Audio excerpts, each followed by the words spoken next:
Right on, writers, and welcome back to Books by Adrian author platform. And this is the Books by Adrian podcast.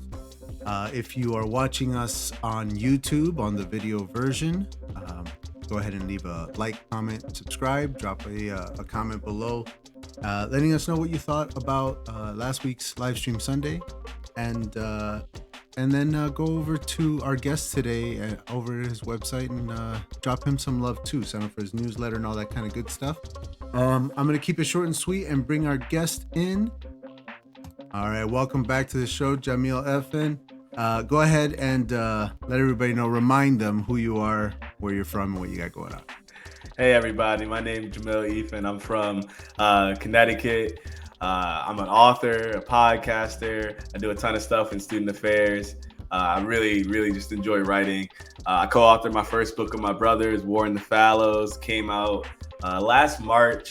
It was awesome. Really well-received book. It was a really cool experience to actually go through the start to finish co-authoring a book and really seeing what that experience was like was really awesome. Since then, I've moved on to my second book, which is When the Crown Gambles, just dropped in October. And I got tons of stuff with podcasts. We'll talk about all that as we get going. Right on, man. So what did you think of Livestream Sunday yesterday? How did it go for you? It was so cool. I really enjoyed it. I enjoyed the atmosphere. It was good conversation. I loved it. It was awesome. It was awesome time, awesome experience. It was nice having you, man. We already got some nice comments on the replays as well, folks that missed it while it was live and came back to check it out. So you should be seeing some new readers coming your way pretty soon. I hope so. Yeah, a lot of my viewers, hadn't heard of before yesterday. It's weird because AuthorTube is like a big community on YouTube, and Authors of Instagram is another one, but there's like pockets, there's like all these like weird pockets, and they don't always like intercommunicate. So that's why whenever I hear of a new one, I like to infiltrate and bring everybody over there. As soon as AR started that what's it called? The message group on Instagram. Yeah, the group message. Yeah. As soon as he did that, I was like, oh, here's all these new people that none of my people know about. Come to me, come to the channel. So yeah, man, definitely it's fun. I especially like the live chat and everything that they bring to it too. Their questions and stuff. Pretty awesome. You were at Six Flags yesterday. You were chaperoning some kids and stuff, right? Yeah, I chaperoned a huge group of students. I think we brought 93 of them. So I had a little bit of everyone running around. How many chaperones for that many? It was two. It was me and my grad student. Yo. And, dude, I was out for an hour. So no, bro. I got two kids and a wife who can help me to wrangle them, and they're still a handful. So like 90, bro. Yeah. You guys are ambitious. You could have lost like 17 of them and not even noticed. Oh yeah, easily. We lost 3 at the end of the day, and I was like, I have no idea where these students are. Took a while to get home, Oh no. Well, so for those at home, normally we would record this podcast immediately after Livestream Sunday. This dude was busy yesterday, so I gave him some leeway. We rescheduled for the next day, so we're actually recording this on Monday night. Dude, that's too many kids. How old are these kids? They're all college age, so they're anywhere between 17 and 21. Right. So all right, so they can hold their own. Yeah, I mean, they're not necessarily like grown up, but they're legally adult, I guess. Yeah, exactly. Yeah, when you can't find them, you can, we know. Yeah, get them an Uber or something. Yeah. They're on their own, man. Those are grown-ups. Right on, dude. Yeah, that's different. I got a 6-year-old and a 2-year-old. That's a whole different ballgame. Yeah, that's different energy over there. I got a 2-month-old, and I'm already like. Is that your first child? Yeah, first child. 2 months, bro. 2 okay, months. So first of all, that's fresh for you. So congratulations. Thank you. How are you liking being a father so far? I've loved it. Honestly, it's been such a rewarding feeling. I feel like it was hard for people to explain to me before I became a father. And now it's like I see everything they were saying. See all of Yeah. it. Yeah, there's like all these cliches that people like throw out there because, what else can you say other than like very well-known cliches? But like it's true that like until you become a parent, you don't get it. And I have so many friends who are like, "Oh no, I get it. I have a dog. I had a puppy. I raised it since it was a puppy. That's my dog. That's my fur baby." I'm like, "You don't get it, bro." Yeah, nah, I've had dogs. There's a great bit by a comedian, Tom Segura, who talks about this very topic and how he's like, dude, I've had dogs all my life. I love dogs to death, and I have a dog now and I love it to death. But I'll tell you what, if that dog bit my kid, I wouldn't even think about it. I wouldn't think twice. I would just drown that dog. That dog is dead now. That's what happens next. And then I would lay it at the feet of my child and be like, there you go. Like, I did this for you. Yeah, it'll never do this again. Yo, and it's morbid, but it's true. I mean, when I first became a father and I held my son for the first time, it's a very strange thought to share, but it's true that I was holding my son and I realized, oh, suddenly every murder story makes so much sense now. Like, if anyone was to ever hurt you, I would murder them all. I'd be in jail for the rest of my life because I'm gonna kill all these motherfuckers. Like, you cannot mess with my kid. You can't get more protective than being a father. Like, it's like I don't know. It's crazy. It was a crazy feeling the first time. Like, doing everything with it. Primal, it's instinctual. It's just like, and it's not the only part of being a parent, but it's this incredible like crystallizing moment where you're like, oh snap! Like It's like I'll lose it all for this. I'll straight up take a life, yo. Like this is the first moment where you realize as a person, like, oh, I'm capable. Like I will tear a dude up if he tries to. Yeah, for sure. For sure. And then there's all the extra little things that come from that later on. Dude, just today my son, he's 6, and he did a thing where like he opened up a drawer and he got a thing out of a drawer, and now his hands are full, so he like pushed the drawer back in with his foot, just like kind of spun around and pushed the drawer in with his foot and kept going. And I'm like, bro, like I remember when you couldn't walk. I remember when you were crawling on all fours, and now you're like doing all this like balance stuff where you're like closing stuff with your foot. It seems like such a little thing because as adults we do it all the time, but when you see your son do it for the first time and he doesn't fall on his ass, you're like, oh, okay, right on. Like, it's like, you're out here now. Everything's progressing. Yeah, all right. I see you. Yeah, for sure. How has being a dad affected your writing? I think it's just something I'm considering more, like even just understanding the relationship even more so than I did before. Like, what is it like a parent? I didn't know what being a parent really was. Yeah, writing a character now who's a parent is probably a lot different. Yeah. Yeah, it's like, whoa, you know, like now I just know, like this is how a parent feels. Like if I was a king and I had a daughter, like imagine the weight that you would have, like that protective instinct, like and all what's of that. Crazy is that it also gives so much weight to the villains or the characters who are terrible parents. Dude, like one of my favorite shows is Lost, and one of the biggest themes on that show is that dads suck, bro. Like every dad on that show is the worst, and it's just a contest of who's the worst dad on this show. Like let's tally it up. Is it the guy who pushed his son out a window and paralyzed him for life? Is it the guy who was a complete alcoholic and put all of his like goals and insecurities into his son and made him into like a power hungry like psycho? Like who's the worst dad on Lost? Yeah, Lost is full of it. Lost is, bro, they're everywhere. Even like motherhood, right? Like Lost explores that too. It doesn't have a lot of great mothers either. Yeah, it's got a couple of good ones, but for the most part, some pretty bad moms.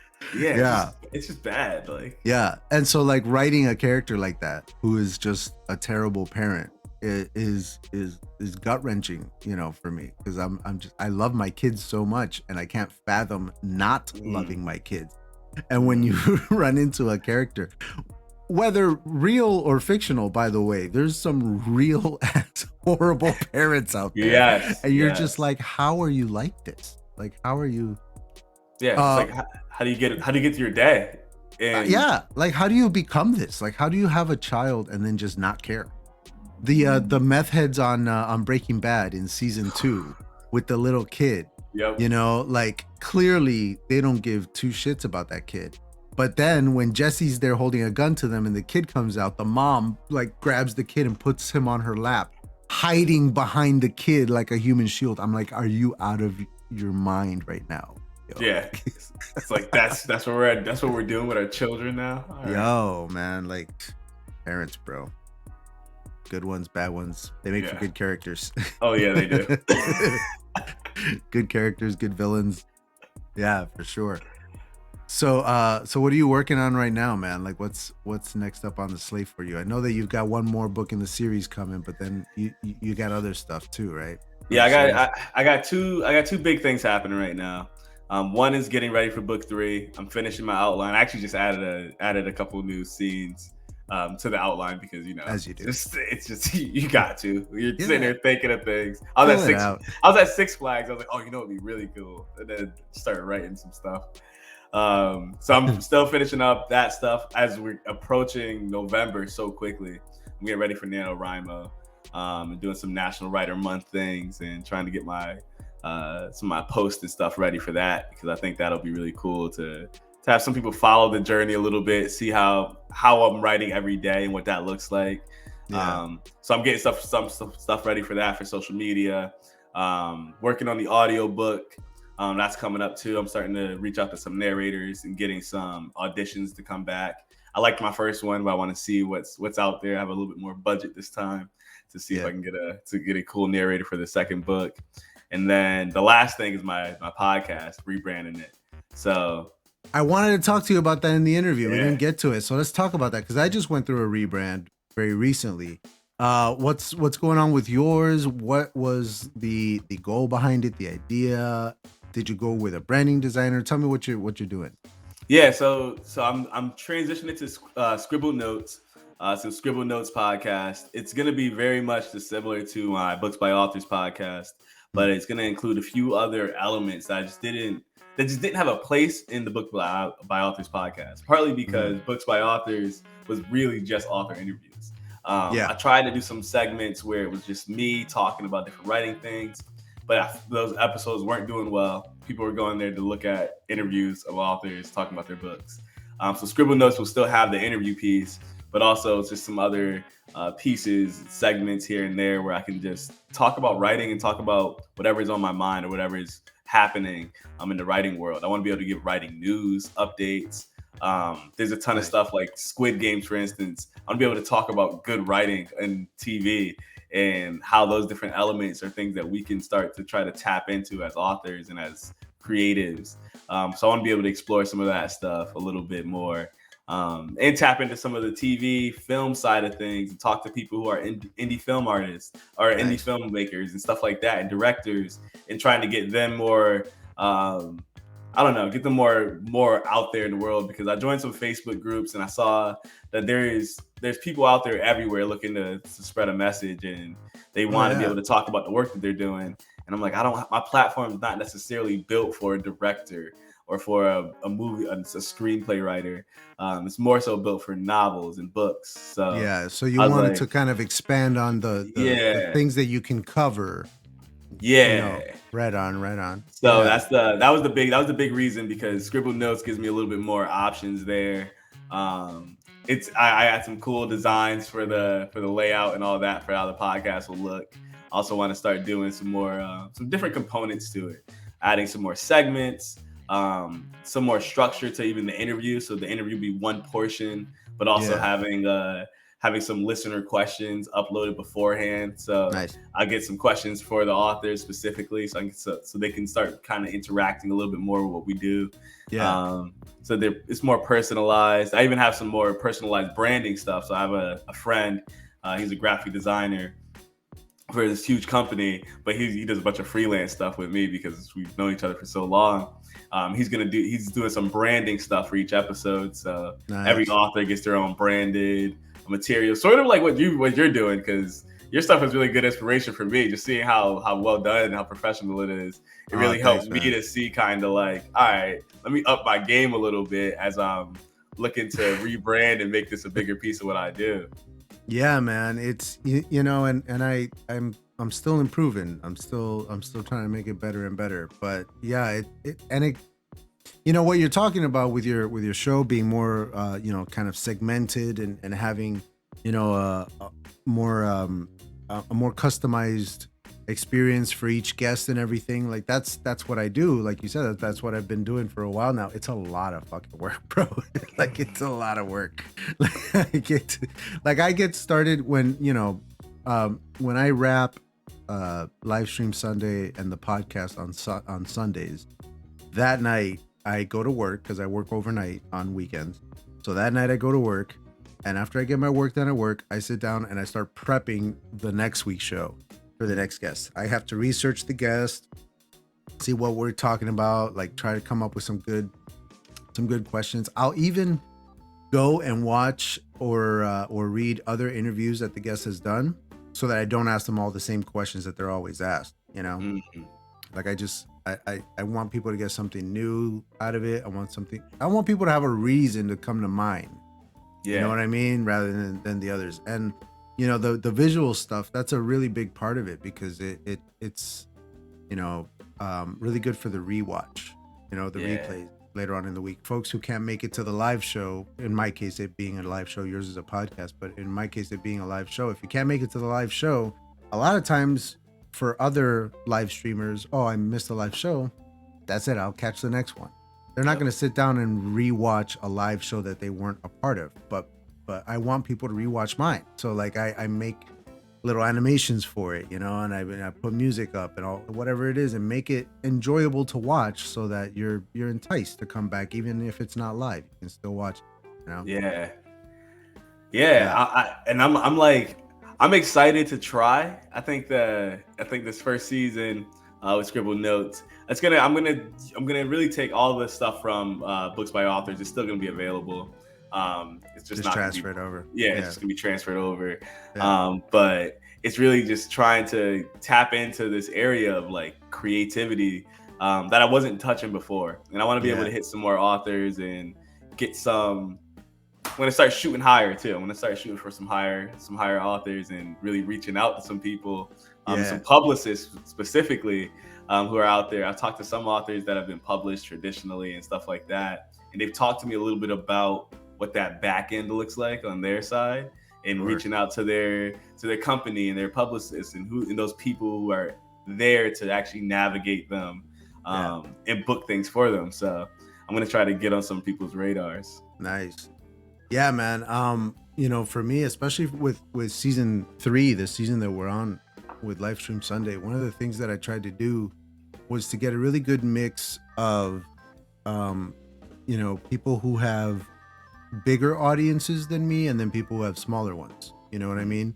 Because like I can bring attention from my audience to people who have a smaller audience than me, and if I bring people on who have a bigger one, they bring people to me. So yeah, like I needed a really big hitter. I was like, man, I need like the big finish, the one that's gonna bring a whole bunch of people. Like, who am I gonna reach out to? And I've been you know, trapped down this rabbit hole lately of reaction videos. I don't know why, but I'm like addicted to watching these reaction videos. And a lot of times it's because now that I'm married, there's a particular part of my life that is no longer available to me, and that's the ability to sit around and just watch stuff with my friend. Like I don't have that luxury anymore. You know, I got kids. I'm not bringing a bunch of numbskulls into my house to like watch loud, like scary shit in the living room and wake up my kids. You know, and besides, like I would rather, you know, spend that time with my wife once the kids are asleep. So it's one of those things where it's like, okay, so that's not really a part of my life anymore.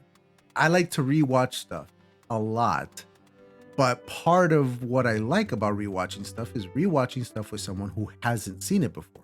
And so I've had my reactions already the first time I saw it, but now I get to watch them watch the thing that I like. You know what I mean? Yeah, I know exactly what you mean. And there's this like itch that gets scratched when that happens that I don't get anymore. And I think that's the hole that reaction videos is filling up for me in my life. Is, you know, these people are watching something that I already seen, I know I enjoy, and I'm watching them enjoying it, and I'm seeing what they pick up on and what they don't. I try to come at it from like an author, you know, point of view, a writer point of view. I'm like, okay, I want to see what people react to, meaning what kind of things are really reaching people, stirring people, what kind of things are falling flat and they're, you know, are not getting anything out of. That's going to help me with my writing. At least that's how I justify this particular addiction. But the point is of all that is that one of my favorite dudes is this dude named James Adams III. He has a channel called James versus Cinema, I think it's called.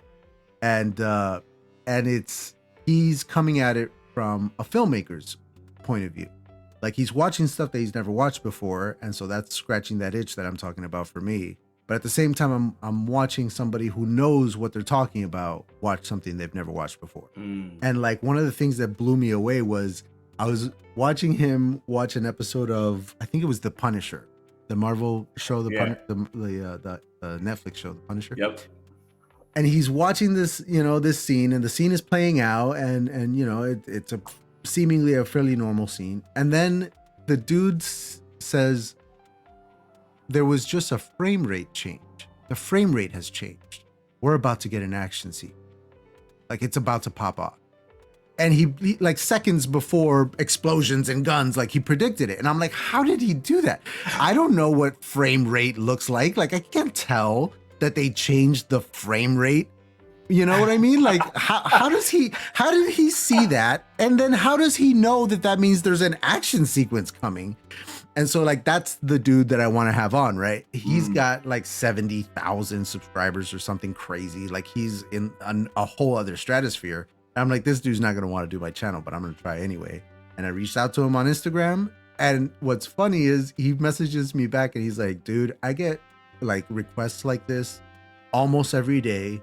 And they always sound really corporate and like sleazy and gross. Yours sounds fun. Let's do it. And like, now he's the last episode in my season. Awesome. I'm closing out with, and I'm just like, come on, man. Like, you got to go for it sometimes. Yeah. Dude. Like, you just got to like reach out, like you're saying, just reach out to some bigger names, some bigger people.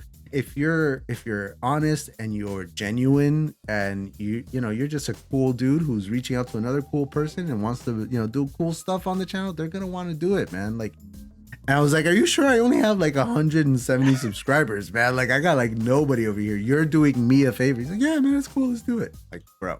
It's like, word. Let's do it. That's what's up. Yeah. And honestly, right? Like, people want to connect, right? At the end of the day, people enjoy connecting. And I think one thing that really got me, so working in higher education, I talked to a ton of like agents about big acts and like whoever. Like, we're bringing some huge people for our fall fest coming up, some musicians and stuff. Yeah. And they always talk about how like they enjoy talking about themselves, right? Like, they enjoy talking about their work and the thing that they're passionate about because that's what they do, right? Like, if you get interviewed about your book and the things you're working on, your podcast, you're like, oh, this is my lane. Like, this is where I belong. So people love talking about that stuff, and I think. The words like the corporate, like these are super sleazy, very corporate, very much like follow this one particular way of doing it. It's like the organic ones, like the organic interviews, the times you can talk to people who are just people. It feels better than like, oh, this is all staged, this is all set up a very specific way. Someone's had to go through the list and we had to run the questions by the office before I could answer them. Like, no one wants that. So I think just being able to reach out and just seeing, and I think there's thousands of authors. Yeah, for sure. There's tons of people, and I want to be able to walk around and be like, look, I want to talk to this person. I want to reach out to this person. See if they just want to hop on a podcast and chat it up real quick and see what their thoughts are about different things. And I think I'm more so now that I've gotten a few under my belt in a few seasons. I'm like, you know what? What's stopping me other than myself? Exactly. this right now, it's just like, yeah, I'm stopping myself. So I'm gonna reach out and see what happens. Especially with scribbled notes, I'm like, we're gonna start taking on some new stuff and take on some new challenges. I know there's a ton of huge indie authors that I want to reach out to and talk to.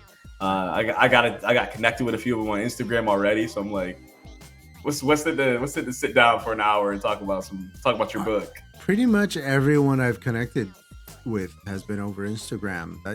That's the sweet spot, man, for sure. Yeah, man, go for it, because especially after you get a couple of new episodes under your belt with this new format, and you know the after the rebranding and everything, once you start putting them out there and people see the quality go up, people see the interview quality go up and everything, they're gonna want to be a part of it, bro. Yeah, and like you said, there's no shortage of authors to talk to, man. There's so many out there. I keep thinking, well, how am I gonna find people for next season? I interviewed everybody. Like, no, you didn't. There's so many people out there. There's so many people out there.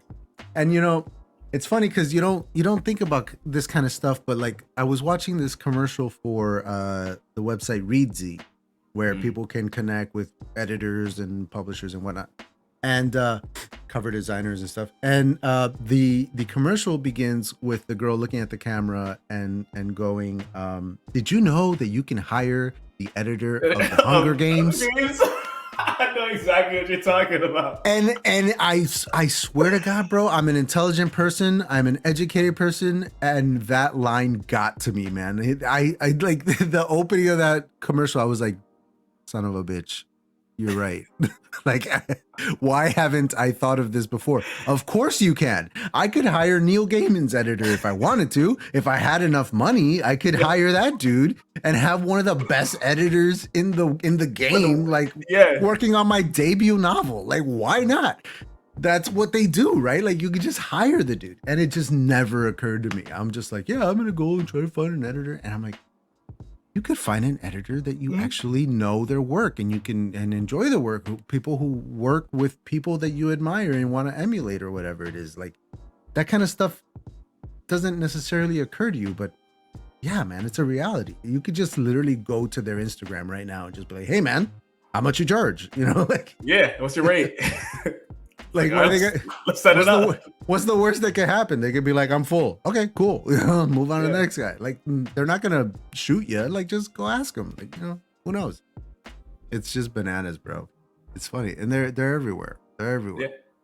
Yeah, it exists, and I think a lot of times it's just taking opportunities in being new, right? Like, I feel like last year, the same time when I first started my podcast, I was like so afraid of to ask people to come on. So, You're like, man, I'm like a nobody. I got nothing going on. Like, why would they want to? Yeah. Literally, I was saying no before they ever did, right? Yeah, exactly. so now I'm like, a year later, I'm like, you know what? I've talked to some really cool authors. I've talked to professors and people who teach writing. It just feels like, you know what? I've talked to a lot of good folks. Yeah, man. Who just know what they're doing, right? So who's to say a bestseller won't come on here and just start chatting it up? Dude, I've had comic book writers on my show. Like, I've had some really cool dudes that I was just like, oh man, like, thank you for coming on. You know what I really like to do on my channel, and I would advise this of anybody running a similar venture, is I try not to only get writers or not only get authors on the show. I just mentioned this reaction channel guy, but on top of that, like in season 2, I had a good example is my friend Stephanie Straffus. She's a diplomat. She works with the State Department. And so she moves around a lot from country to country, Switzerland, she was in Kazakhstan. She's been in all kinds of places.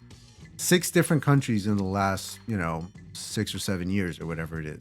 And she has to learn the language because she needs to communicate with everyone. She speaks like 5 languages now. It's bananas.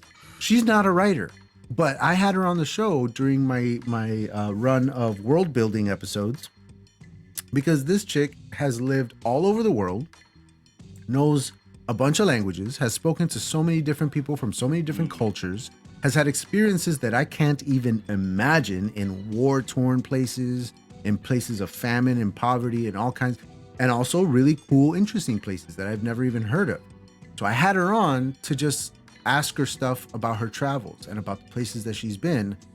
for people, writers like myself, to draw from for their world building. She told some really great stories. One about this place that is a series of islands that are interconnected with like bridges, and every island serves like a different purpose. There's like an island for like all the entertainment stuff, theme parks and movie theaters. There's another island for like, you know, where everybody lives, and there's another island for like all the downtown stuff. And just like that idea alone, it's crazy. I was just like, I could write. I got ideas now. Exactly. Like it's an idea generator. And so like that's one thing that I try to do too, man. It's just to have people on there who do something completely different from what I'm doing and learn from that. Because you can learn and apply storytelling to anything, you know, from everywhere. So yeah, definitely, man. Do that. I had a musician on my show to talk about like scoring a story. You know what I mean? So like, how do you tell like storytelling through music with no lyrics or anything? How do you call emotion out of all this stuff? And did a whole episode on that and had him score a story live in front of everybody. It's stuff like that, man. Like just try to go outside the box, man. You know what I mean? Because again, AuthorTube is huge, man. There's a lot of authors out there just trying to do exactly this kind of stuff. We're trying to reach people, build an audience to buy our books when our books come out. But everybody, you know, is able to do it their own way, able to find their own flavor to it. You know, you just got to kind of find it. I love what you're doing with the podcast, and it sounds like it's getting better, man. I like what you're doing with this rebrand. It sounds good. Thank you. Yeah, I'm excited. I feel like this is I've been sitting on it for a while because I wanted to get through this season and see how I felt at the end of it. And I felt pretty good. I was like, you know what? I feel like this is the time. I think this was the wrap up of season 3 of the podcast. And I was like, you know what? This is it. I think people are clamoring for something, and I feel like there's more that can come. So I think this podcast is definitely going to be an area where we really explore more. Explore more. When do you think it's going to start airing the new episode? New episodes are going to start in December. Nice. So I feel like I got the rest of October and November. I'm gonna do a lot of writing in November and stuff like that. But I feel like December is gonna be the time. I'm gonna kick it off, start new episodes. My branding stuff should be done in the next couple of weeks. Nice. So I'm gonna have the templates all made and ready to go. And from there, it's just finding folks and getting some interviews, which that's easy as far as I'm concerned. That's super easy. It's shooting shots and seeing who comes on. Yeah. I went in and like created a form and everything just to like help with the organization, because it's a lot, bro. It's a lot. Yeah. Especially when you want to do what you're talking about with all the segments and everything. Like it's a lot. You got to keep it all straight. So yeah. More work. We just keep giving ourselves more work. Why do we do this? Because, dude, it's about elevation. It's about growing.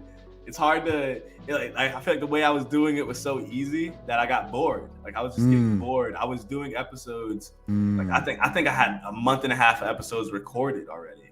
Yeah. So I would sit back on 6 weeks of episodes, like edited, ready to go. There's no excitement necessarily about something you already know the answer to. You know exactly what the formula is. It was super formulaic. It was super casual, which was nice, but I was like, I want to elevate it a little bit more. I want to start to really bring it to this next space where people get on and they feel like, all right, this is a whole production. And by the end of it, they can feel good about leaving the episode and knowing like, I did something here. I know what you mean, man. Before this season, mine was very loose like that too. It wasn't even really interviews. It was more like just discussions, let's just talk it out or whatever. But in starting this new season, having the structure, having the interviews and making it more of a production, as you say,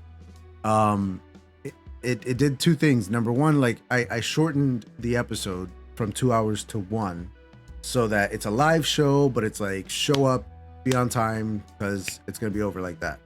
And then what that also did was free me up a second hour to do the podcast, what we're doing today, where I can go back to being more laid back and it's just a chit chat. You know what I mean? So I'm getting both. I'm getting like the structure and all the the kind of like, excitement that you're talking about, because it's live, like things can happen or whatever. Like, but then there's also this where you can just like chill, relax, have a nice talk. Like I like doing both like that.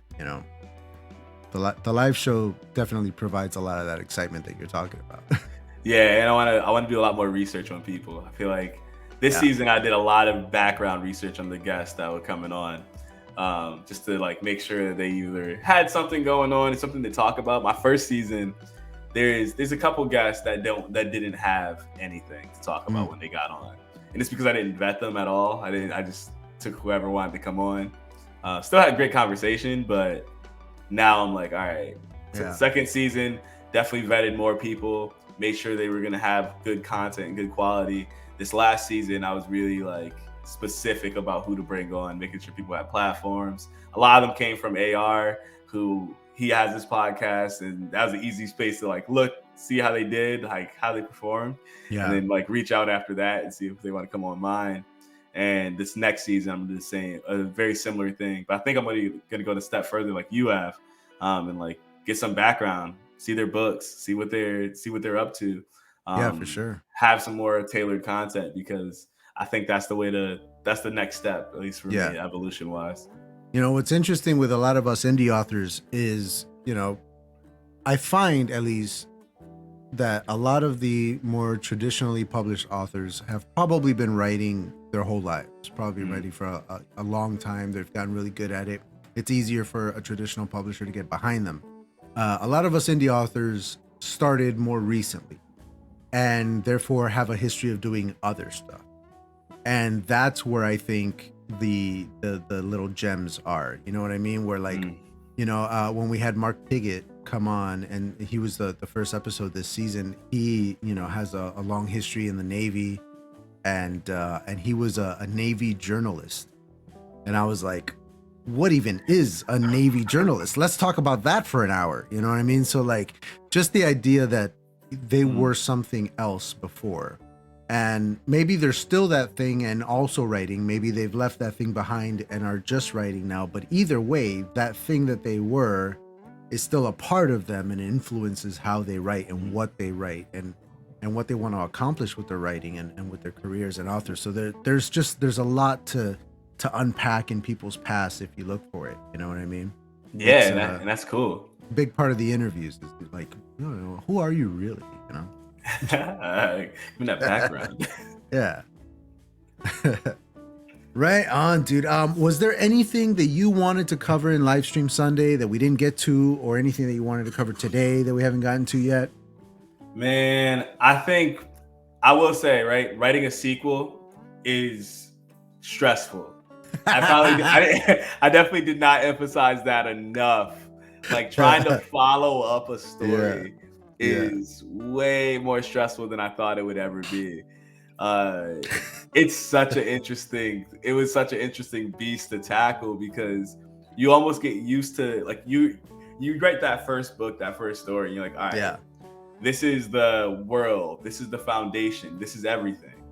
You got a cool plot twist or whatever you might have for the reader to like really bite into, and then you get people that are connected that want to know what happens next. And you as the author, you have to sit there now and be like, what does happen next? It's like, is it gonna be good? Is it good enough? Like, because it's getting compared to the last one, right? Like unavoidable. The whole story. Yeah, the whole story's gonna get compared to the last one. You're gonna get characters compared to how they were. It's weird. It's an interesting topic, man. It's an interesting topic because I'm writing a trilogy as well. I'm still in my first book, so I haven't had to tackle that yet. But I'm conscious of it. So many authors point that out and talk about how the sequel is just so hard and so stressful. Especially the middle book. George Martin has been writing his next sequel for the last 10 years, my guy. Yep. 10 years, bro. He's stressing. He's stressing. Right? There's a reason why that's not done. Yeah. There's a big reason why that's not done. That dude is freaking out. So it's one of those things where like, yeah, man, sequels are hard. Like I'm because I'm conscious of it, I'm hoping that I will be prepared for it. I have at least set myself up for success, I think. What I'm doing is I'm making sure that, of course, every story stands on its own, has to have a complete beginning, middle, and end. All of that goes without saying. But what I'm trying to do to help accomplish that is I'm doing time jumps in between each novel. You know, whether really significant or not, just a nice time jump, some empty space between the story you just read and the story you're about to read, so that there's still stuff to discover. A lot of the mistakes that I see in sequels that don't quite land, it's usually because they pick up exactly where the last one left off. You know what I mean? And that, what that does is it puts the reader or the viewer, if it's a movie or whatever, puts the audience in a position where they know exactly where this character is emotionally, psychologically. They were just with him. You know what I mean? There's nothing to discover about this character. We know him already. And so if you were to put a time jump, then maybe there's not anything to discover about about who the character is, but there's stuff to discover about what has happened since the last time you saw him. And it's this like element of storytelling that I look for in things, especially in sequels, because in the first book or the first movie or whatever it is, you have a brand new character that nobody knows anything about, and you have to tell people about them. So not only are you showing what's happening in that plot, in that story, you're giving flashbacks, or the character is giving anecdotes about his life, or whatever it is. You're informing the audience about what came before. There needs to be a before for you to reveal. You know what I mean? If you don't have a before to reveal, then there's no discovery for the audience. And the other big thing that I see happening a lot in that same situation is if you do start the story off exactly where you left off, then they end up trying to fill in gaps from before the previous story. You know what I'm saying? And it's like, oh yeah, there's stuff to discover. It's way back there. It's it like, was why didn't it come up last time then? Why didn't it come up last time? Exactly. Why is it suddenly relevant now? But we had a whole adventure before and it wasn't relevant then? Like, that doesn't make any sense. It messes with the audience and what they think and feel about the character. So that's what I'm trying to do, is I'm trying to give like nice big time jumps in between each book. So when you pick up, you're like, oh, I know this character, but wait, they're different. They've been through some stuff and I don't know what they've been through to make them different from the last book. What has happened? What has happened? Let's discover more about this character. Bro, that's where I'm coming from. Anyway. Yeah. I mean, sequels, like for me, the sequel was it was interesting because where the first book leaves off is a cliffhanger, right? People are going to be, people want to know what happens next. And then when you jump into the second book, it is kind of a little bit of a time skip. You miss a little bit of stuff, but then you hop into this conflict and you're like, okay, we're right in it. We're right in it, right? We're right in the mode of what's happening. And I think what I found really difficult with the sequel is just trying to make the characters grow in a different way than they grew before. Because the first book, right, the characterization, watching someone go from, let's say they weren't confident to now they're confident. Okay, well, second book, we can't just go from. What do you go from there? You're gonna hit confidence again, or we're gonna do that? You're not. Yeah, you got to go through a completely different, portal into that character. You know what I mean? Yeah. So now we gotta find a new space, and that was the big challenge of the second book, is what other space is interesting. What would be interesting for this person now that you know them a little bit more? Yeah. What would be interesting for you to follow? And I feel like for one of the characters, especially, it was like, you watch this character struggle in the first book, trying to come into their own. By the end of it, you feel like they maybe got there. And you spend the entire second book watching them struggle with a very different question that is no longer something that you would have seen them be able to struggle with in the first book. They just have a new challenge. They have a new consequence. And it was fun. It was fun to go through it. I also added in a couple new characters because I wanted to keep things fresh and new for the reader. So I was like, what can I do to make the story deeper? And those two new characters I added in, new perspectives from different sides of the world, and how they interact with the big story is really interesting. One of them gives you a reveal from the first book that you didn't get. Nice. So it's one of the big conflicts in the first book. So you get a very crucial piece of evidence, and it gives you just a bigger question, because it's like, whoa, if this person was behind this whole time, then what does that mean for this third book when you get to that point? Right. And I felt like there were so many more questions that get asked in the second book. And for the overall, the main story of that book to end, I remember one of my beta readers, she said in the last chapter that the conclusion, she's like, it happened, the big narrative happened, and the conclusion happened to that storyline, which doesn't end up being the big reveal of the book, because there's always more. I'm an author, so you're just gonna keep writing. There's always something to leave the reader wants in the next one. But she's like, the big reveal, she's like, it finished book 2. Like, you could have ended book 2 right there, and there wouldn't have been more to read, and that would have been fine. She's like, the setup for book 3, when you get to that point, you're just like I hit the scene break, and you get to that final scene, and you're like, this is the story could not end in the other way. Yeah. And it was just I think the trouble with the middle book is usually that authors create more setup than conclusion. They don't conclude the conflict. They make it so you feel like this story has to continue into the third book. It's all set up for the third book. And my goal was to really make it so the second book, its own book. It's its own book. And I feel like by the end of it is its own book. Once you finish the second book, you're like, this is it. The first book was great because you got to know a bunch of the characters, you got to know the world. But that second book really gives you the conclusion that you needed for a second book. And I think the third book being the conclusion of the series, tapping into some of the stuff that happened in the first book, some of the foreshadowing that's layered, something I'm always aware of, like things that are hinted in the first chapter of the first book. Those things are things I want to come true in the final chapter. Those themes and lessons in those early chapters, I want them to matter in the totality of the series, and not just for that one first book. Like it was written that way for a reason. And I know, that particular challenge is a big one. The idea of, I mentioned it earlier, making each book its own standalone story. But if it's part of a series, that's not realistic. You can't absolutely make it a standalone story. It's part of a series. It has to connect.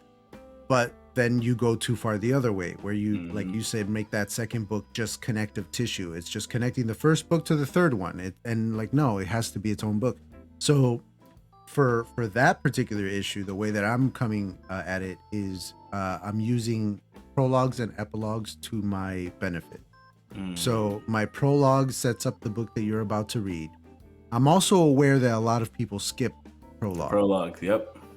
So you have to make, or at least I have to make the prologue something skippable if you are the type, and you can still get a full story out of the chapters that you do read. Or if you were to read it, then you get so much more out of it. It's a richer experience. You get more foreshadowing, whatever it is, right? The epilogue, the idea for that is setting up the next book. So I tell a full and complete story in the chapters that are considered the chapters of the book.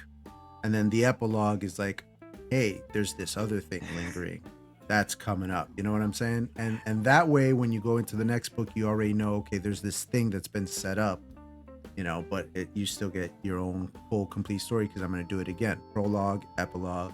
The epilogue in the second book will set up the third, but you're still going to get that full story in those middle chapters.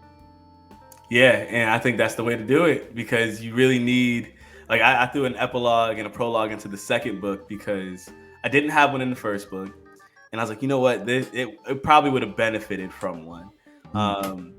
But people do skip the prologue. My prologue for the second book, it's like that prologue hits.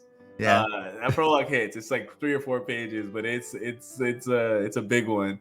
But you can skip it and not get that piece. I have an interlude because I love Brandon Sanderson and all his writing.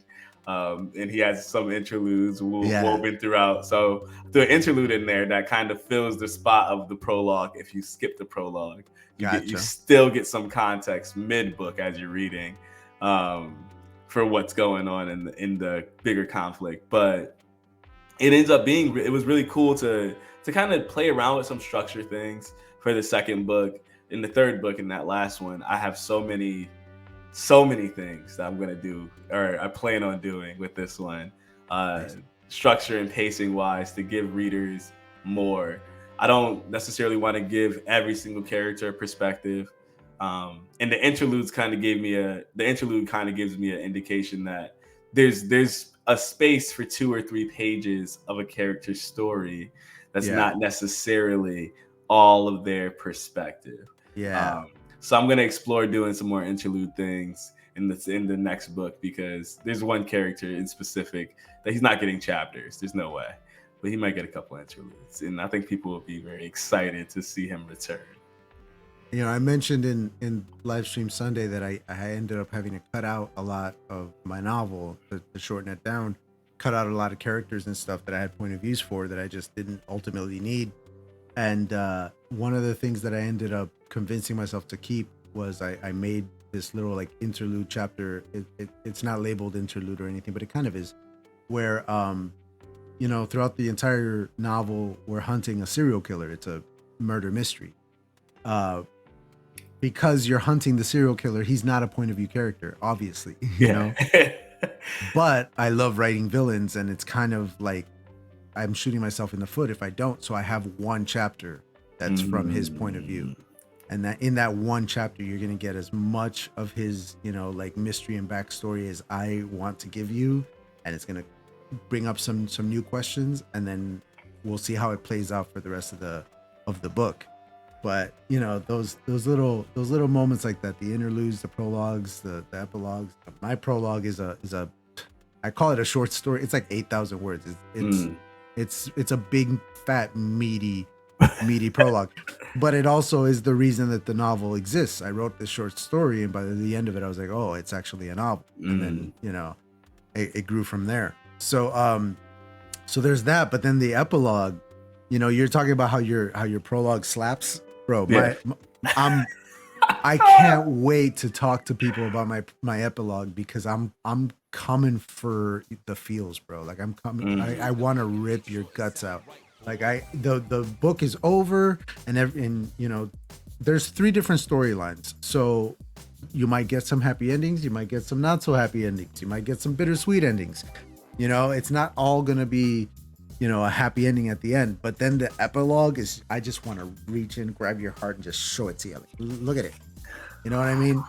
I want to make people cry with this epilogue. I'm really, really going for it. That's what you need, man. That's what you need. There's a couple of tears. Like I have 2 endings for book 3, and I haven't decided which one I'm gonna go with. So I'll say that there is the happy and the sad. Yeah. And I'm in between both because I like both endings. Yeah. It's dark fantasy, and I'm like, ooh, it's gonna be a game time decision. It's up to the character to decide how this one goes. Yeah, I'm not gonna tell you how to live your life, man. But those you know, those sad endings, those ones that make you go, oh. I feel like it's gonna. The sad one is the one that's the one I want to write. So it's probably gonna end up being that one. But it's so hard because you know, yeah. For me, it's the 3rd book. So yeah, it's the end, bro. Like that's it. You know what they do? You know how last books are. Yeah. Everyone dies. You know, people talk about the pressures of the 2nd book. I'm probably more worried about the 3rd one, man. Like nailing that landing. You know, getting the ending right. It's a big responsibility. Yeah, the end. I feel big like challenge. As I'm looking at the end, I know where I want it to end. It's almost reflected entirely in the story in the beginning, and it's semi foreshadowed. If you're really astute, I feel like anyone that's read my writing knows you just gotta you're looking at the teapots. You want to know. Yeah. But the way I want this thing to go at the end, I feel like it'll definitely hit all of the chords. Yeah, we have some characters that we've loved and we follow for a long time, and I got some decisions that they've made and things that they've done in the outline that aren't up to me necessarily, that I feel like we're hitting that point where some of this is gonna be emotional.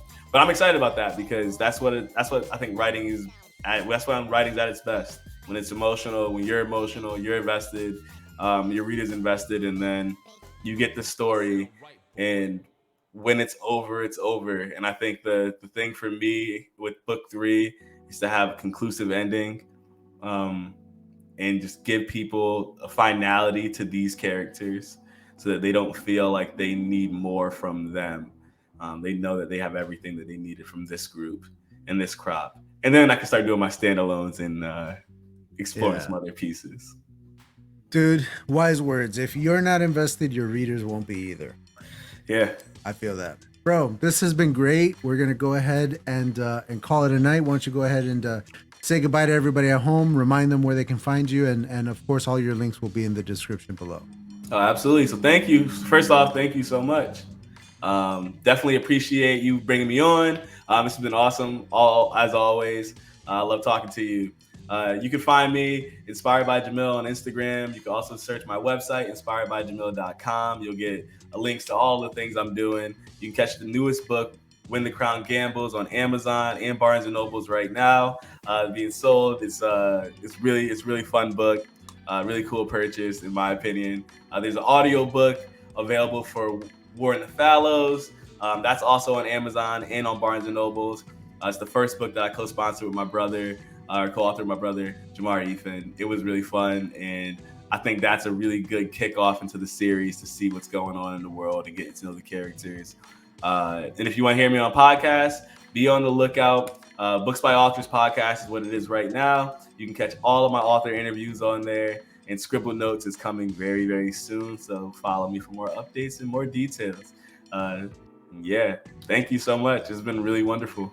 That was beautifully done, my friend. Very, very good. Very good.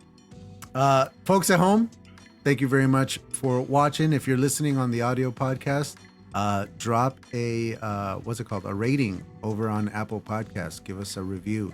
That's the best way to help out the audio only versions of the podcast. Go follow Jahmil at Instagram and go to his website. He's got some cool stuff over there. Buy his books. More books coming from this dude, and one of these days there'll be a book coming from me too. We'll see. All right, y'all. Thank you very, very much. Have a great night. Until next time, right on, writers.